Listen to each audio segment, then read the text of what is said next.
Have you ever felt a deep sense of exhaustion, constantly trying to please your mother, yet feeling that no matter how hard you try, you're simply never enough? Perhaps you've often wondered if the tension between you and your mother is somehow your fault, leaving you confused and burdened by self-doubt. These questions aren't easy to ask yet. They're essential. They're questions that arise from a profound place within us, a place seeking clarity and understanding about our relationships and ourselves. Growing up with a mother who has narcissistic personality disorder, often called NPD, can leave deep emotional wounds. It's not just about occasional arguments or misunderstandings. It's about a consistent, pervasive sense of being unseen, misunderstood, or even manipulated. When a mother displays narcissistic behaviors, the child learns to navigate a world where affection and approval become conditional, often based on fulfilling unrealistic expectations or serving the mother's emotional needs.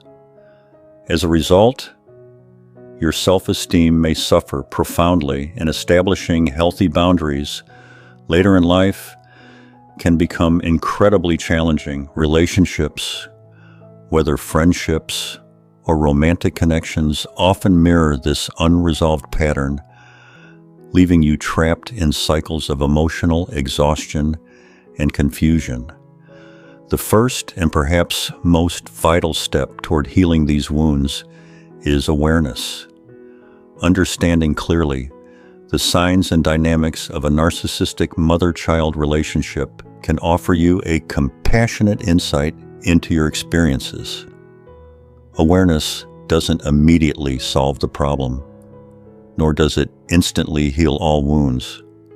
Instead, it gently illuminates the reality you've lived, validating your feelings and empowering you with clarity. Recognizing these patterns is like turning on a gentle light within yourself, guiding you toward the first steps on your journey of healing and self-discovery. I warmly invite you to stay with me throughout this video as together we explore 8 unmistakable signs that your relationship with your mother may indeed be influenced by narcissistic behaviors. As we move forward, I encourage you to reflect gently upon your experiences. If you feel comfortable, please share your story or your thoughts in the comments below.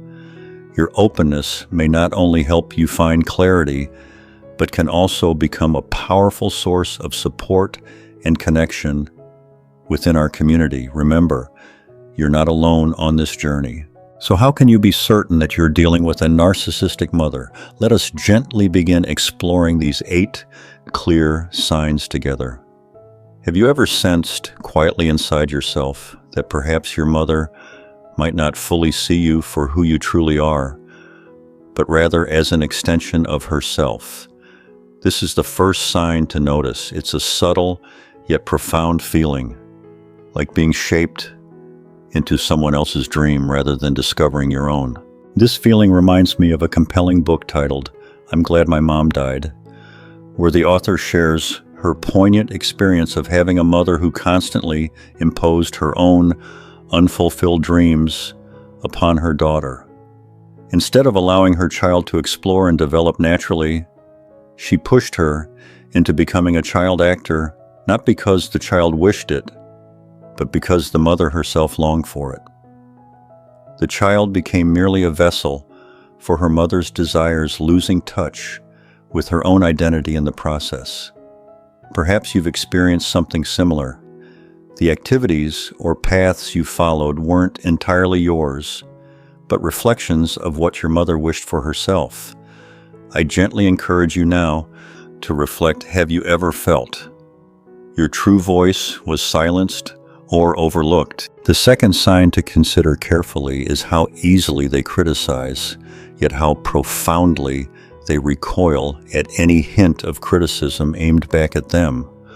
On the surface, they might appear confident, even charismatic, wrapped securely in a facade that protects a fragile sense of self-worth. But if you ever gently suggest that perhaps they made a mistake, you might witness sudden anger or deep defensiveness, a reaction born from a hidden vulnerability. They react so strongly, not from confidence, but from deep-seated fears and pain they've never faced. Understanding this doesn't excuse the hurt they've caused you, but perhaps it provides a compassionate perspective on their internal struggles. The third sign to recognize clearly is the violation of your privacy. Perhaps your mother has shared intimate moments or milestones of your life, such as your first menstruation or private experiences that embarrassed you. In doing so, she wasn't maliciously aiming to hurt you, yet she was trying desperately to elevate her own status, to present herself as an attentive and involved parent. It's important we acknowledge the emotional wounds these actions leave behind, the shame, discomfort, and feelings of betrayal that can linger quietly within you. Your experiences and privacy deserve respect, and recognizing this violation is a crucial step toward healing. The fourth sign we need to acknowledge is when a parent continuously emphasizes their basic parental responsibilities as extraordinary sacrifices made exclusively for your benefit. Statements like, "Do you know how many diapers I changed?" or "Do you understand how much I sacrificed for you?" are used not to foster gratitude, but rather to instill guilt, obligation, and control.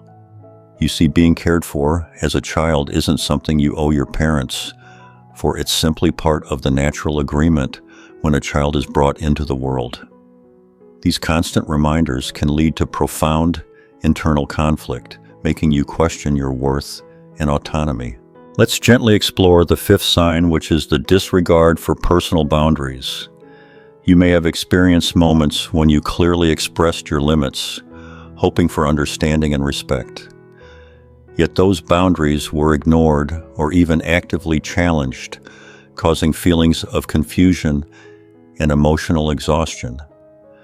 This pattern emerges because your mother's perception of boundaries might feel threatening to her control and identity.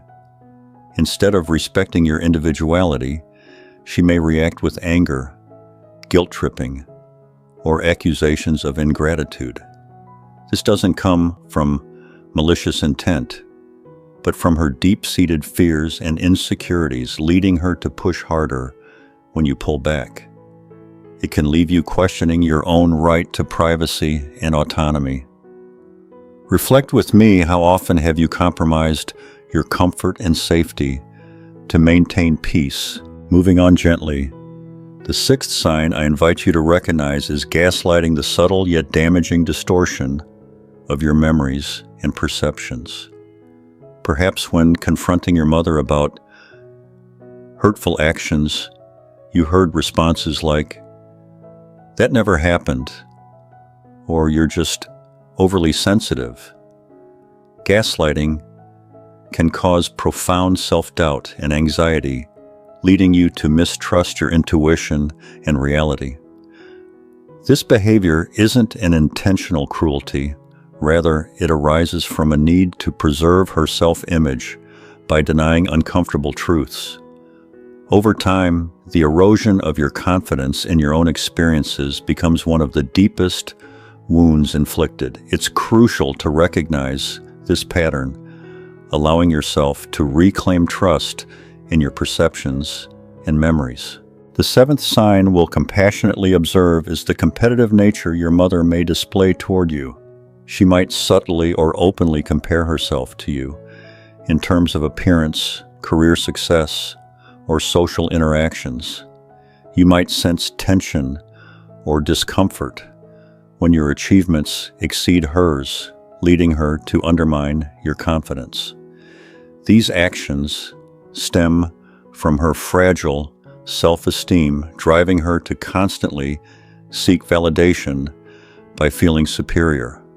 Understanding this competitiveness isn't meant to excuse these painful experiences, but to help you see that her behavior isn't about your inadequacies, but her deep insecurity.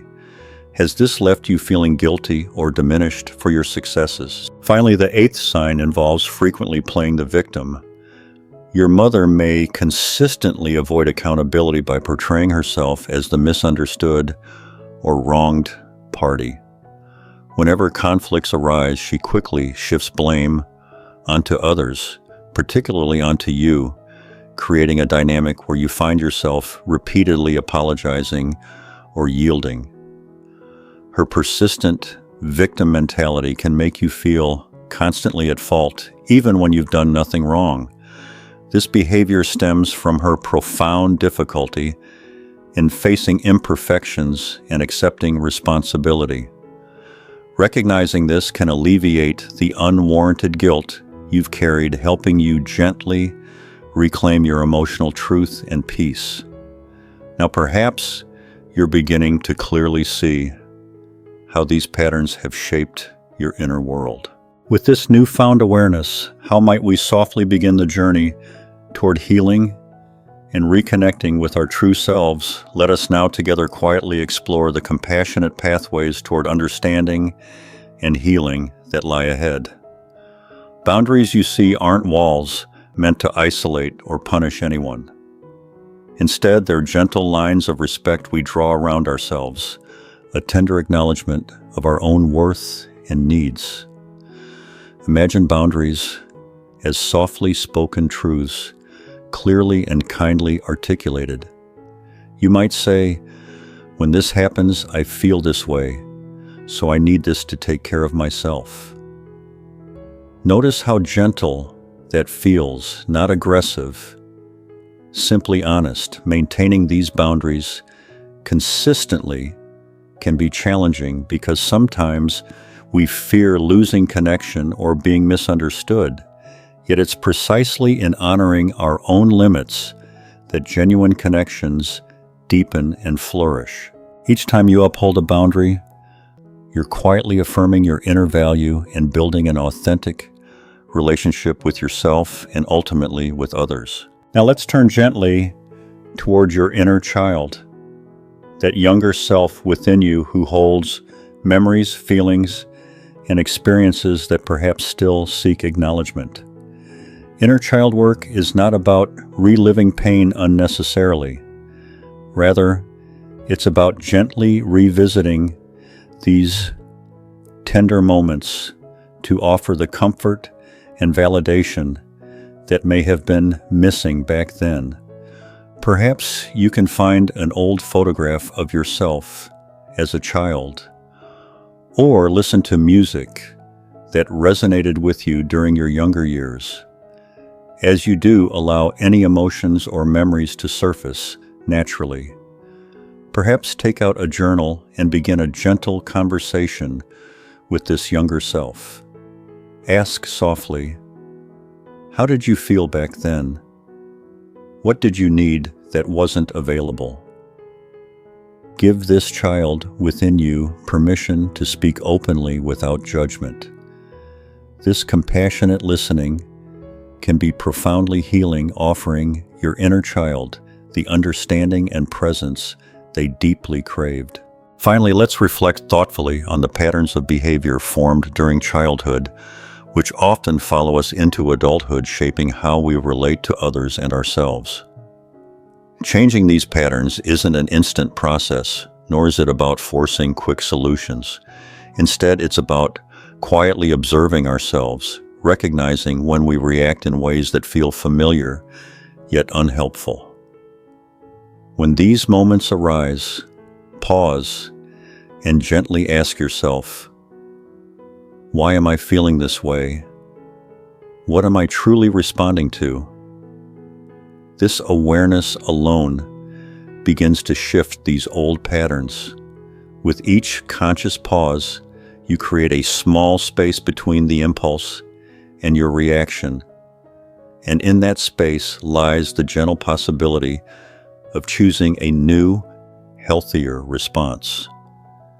Be patient and compassionate with yourself in this journey. You are not failing when old patterns resurface. Rather, you're witnessing an important part of your healing process unfold. Remember, healing is not a race toward perfection. It's a gentle, ongoing journey back toward your authentic self. Now, I'd like to invite you into another essential step on this journey of healing, accepting, and grieving the relationship you never had. Often we assume grief is reserved only for losing someone we loved dearly. But sometimes the deepest sorrow comes from what we never received, the nurturing acknowledgement or warmth from a mother that we needed so profoundly but never experienced. Perhaps you found yourself avoiding or denying this pain because facing it feels too overwhelming, too vulnerable. Yet true healing begins precisely when we pause, gently place a hand over our heart, and quietly acknowledge, yes, I didn't receive the love I longed for, and that hurts. Notice how it's this very acknowledgement, rather than avoidance, that begins to ease the profound sadness within. When you allow yourself the space to feel sadness, when you give yourself permission to feel anger, that's when your heart begins to learn forgiveness and tenderness toward yourself. Another vital part of this gentle journey is becoming mindful of how you speak to yourself each day. Deep inside each of us, there's an inner voice, a voice that can be nurturing or harsh, compassionate or cold. Many of us have grown up with negative messages repeatedly echoing within, I'm not good enough. I always mess things up. To start changing this, it's important not to pressure yourself into immediate positivity, as this might not feel authentic. Instead, I invite you to practice what we call bridge statements, gently guiding your thoughts from deeply negative to a more neutral place, slowly moving toward kindness. For example, if you often tell yourself, I'm worthless, gently say, instead, I'm open to the possibility that I'm not as inadequate as I believe. You don't have to fully believe this immediately. Simply hold it as a new possibility, an open space for your mind to enter and gradually become comfortable with. Each time you repeat these gentle words, you are building a steady, compassionate bridge toward a kinder way of seeing yourself. You'll notice that this transformation doesn't occur overnight, but as you patiently and consistently practice those kind words, will gradually become your natural inner voice. As we've journeyed together through this exploration, perhaps you've begun to realize just how deeply growing up with a narcissistic mother can leave its marks within us. We've considered the 8 clear signs that illuminate this complex relationship. More importantly, we've touched upon suggestions to begin our healing journey from setting healthy boundaries, nurturing our inner child, and gradually recognizing and shifting unhealthy behavioral patterns to allowing ourselves the space to grieve for what we've never truly experienced. Understanding clearly what we've been through is essential, because only through genuine self-awareness can we begin the slow, compassionate journey back to our authentic selves. I sincerely thank you for spending your time here, for allowing yourself to enter a gentle space of reflection and explore these subtle yet profoundly important aspects of our lives. Your presence and attention today represent the first compassionate step on this meaningful path. If anything we've shared here has touched even a small corner of your heart, I warmly invite you to share your thoughts, emotions, or experiences in the comments. Please feel free to tell your own story or ask any questions you may have. We are never alone on this journey, and perhaps your story may offer comfort or insight to someone else. If you feel this content could benefit another, please consider sharing it as a quiet gift that life offers us to support each other along this healing path. I also gently encourage you to seek out communities of support where you can openly share your experiences and receive understanding and empathy in return. Because on this journey, nothing is more valuable than authentic human connection. Thank you deeply for being here with me today, and I hope we will meet again as we continue exploring ever deeper into our inner worlds.